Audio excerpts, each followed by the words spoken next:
سلامونه تاسو ته درنو کتونکو او لیدونکو او اوریدونکو ته موږ د زلزلې په ساحه کې وو. هغه وخت چې زلزلې د دوشنبې په ورځ پیښې شوې. لومړۍ زلزله د دوشنبې د ورځې په 12 بجو وه چې موږ په سیمه کې د مرستې په ویش بوخت وو، په یوه کور کې وو او کور د زلزلې یو ټکان ولړزاوه او په بیړني حالت کې ترې راکته سو. دا کور داسې جوړ و چې دوچته و، یعنی په دوچته سربیره خام و. موږ پاس ویډیو اخیستله او د ویډیو اخیستلو پر مهال د زلزلې ټکانونه حس و او هلته کسانو او ملګرو وویل چې زلزله ده، نو راکوز شو. دومه زلزله په 2 بجې وسوه د دوشنبې د ورځې په ماسپښین، چې دا بیا دومره زوروره نه وه خو ټکانونه یې حس وو. درېیمه زلزله چې کله پیښه سوه، موږ په موټر کې سپاره وو، له یوې سیمې بلې سیمې ته تلو چې مخامخ مو د غره په ځای یا څوکه د ولاړو کورونو دیوالونه راونړېدل او لوټې کته د غرونو بیخ ته راورغړېدلې. په خلکو کې ویره خوره سوه او منډې رامنډې شروع سوې او زلزله خورا زوروره وه. د زیان په هکله یې باید ووایم چې هلته ولاړ چاک سوي او چوله سوي کورونه یې زیاتره ونړول او په ځینو نویو کورونو کې چې مثلا تیرې زلزلې نه لږ په امان کې پاته وو، لکه د ګلۍ په سیمه کې، په ګیان کې د ګلۍ سیمه چې له سپیرې ولسوالۍ سره د خوست له سپیرې ولسوالۍ سره هم سرحده ده، په دې کې یې نوي کورونه هم چاک کړو او په عین وخت کې د مسؤلینو د معلوماتو په اساس او د روغتیايي ټیمونو او کلینیکونو د مسؤلینو په اساس له پیښې نه تر شاوخوا 1500 پورې ژوبل سوي کسان دوی ته وروړل سوي. د کومو چې حالت وخیم و هغه مجهزو روغتونونو ته د هیواد د ولایتونو لیږدول سوي او د ځینو چې هلته پټۍ او درملنه سوې وه هلته وسوه او ناتایید سویو سرچینو دا وویل چې په دې کې یوه میرمن او یوه ماشومه په شهادت هم رسېدلي دي. شاوخوا تر 100 پورې کورونه یې بیا زیانمن کړي دي، هغه چې چاک ولاړ و او هغه چې لا تر اوسه زیانمن نه و په تېره زوروره زلزله کې تازه د وروستۍ زلزلې زیانمن کړو. زیانمن خلک هغه چې دوی هلته د زلزلې شدت زورور و، دوی په ویرېدلي حالت کې وو، په وارخطا حالت کې وو او ویره دا وه ورسره چې بیا به د تیر په څېر ډېره زوروره زلزله او مرګ او میر به زیات په خلک په سیمه کې یوې خوا بلې خوا ته په منډه وو چې کورونه خو به په چا نه یې ورلوېدلي، دا نارې والې کېدلې، یو بله به پوښتنه کېدله، یو ترهېدلی غوندې حالت و او دوی هغه چې زیانمن وو هغو ته خلکو هم رسېدګي وکړه، هغه چې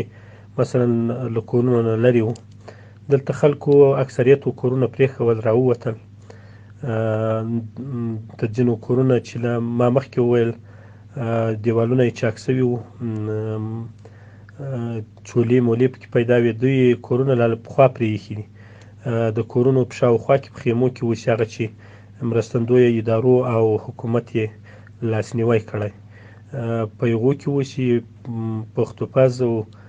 ژوند، یعنې د ژوند چارې ټولې په هغو خیمو کې دي او یو شمېر نوي چې لا یې کورونه په تېره زوروره زلزله کې د دوی په باور زیانمن نه وو پکې اوسېدل، هغوی هم نوي تازه کورونه پرېښول. په ټوله کې موږ داسې ویلی سو چې 80 سلنه خلک په ګیان ولسوالۍ کې او تقریبا تر د برمل د ډنګر لګړ په سیمه کې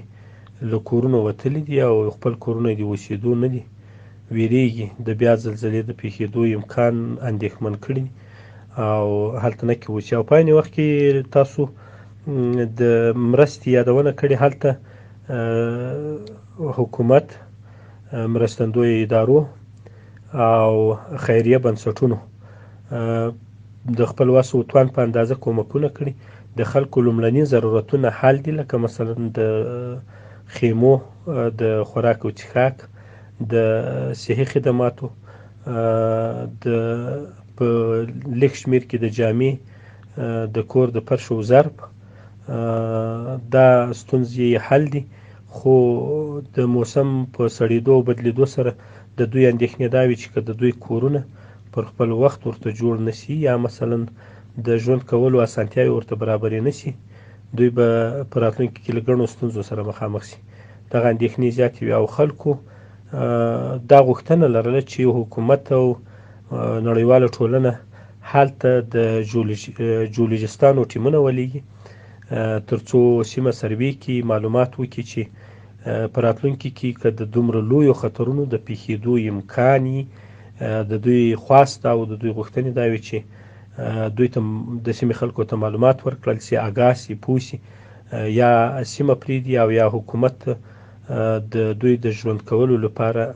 په نورو بدیلو لارو چارو کار وکړي چې د مرګ او ژوبلې مخنیوی وسي او آینده خلک له یو لوی بشري ناورین سره مخ نشي. وسلام. پرون زلزله چې وه د ګیان، برمل او زیړوک، نکې دې ولسوالیو چې څنګ په څنګ سره پرتې دي، تقریبا په یو موقعیت کې دي، خو ساحه یې پراخه ده. په دې سربیره یې د مرکز ښرنې، د پکتیکا د مرکز ښرنې، ورګون، سروزې، یوسف خیل ولسوالۍ، یحیی خیل او په شاوخوا سیمو کې ټکانونه حس وو او دلته یې تاوان نه ده رسولی، خو په زلزله ځپلې سیمه ګیان او برمل کې بیا هم د تیر په څیر خلک ډیر وویرول، له کورونو راووتل، ماشومانو انګولاوې شروع کړې، زړاګانې وې، وارخطایي وه. د امبولانسونو غږونه په سیمه کې اورېدل کېدل چې له یوې سیمې بلې سیمې ته تلو، یعنې له مرکزونو نه سیمې ته راوکوچېدل او هڅه یې دا وه چې که ممکنه زیان سړي سر زیان اوښتی دا ته رسېدګي وکړي او ټپیان روغتیایي مرکزونو ته انتقال کړي.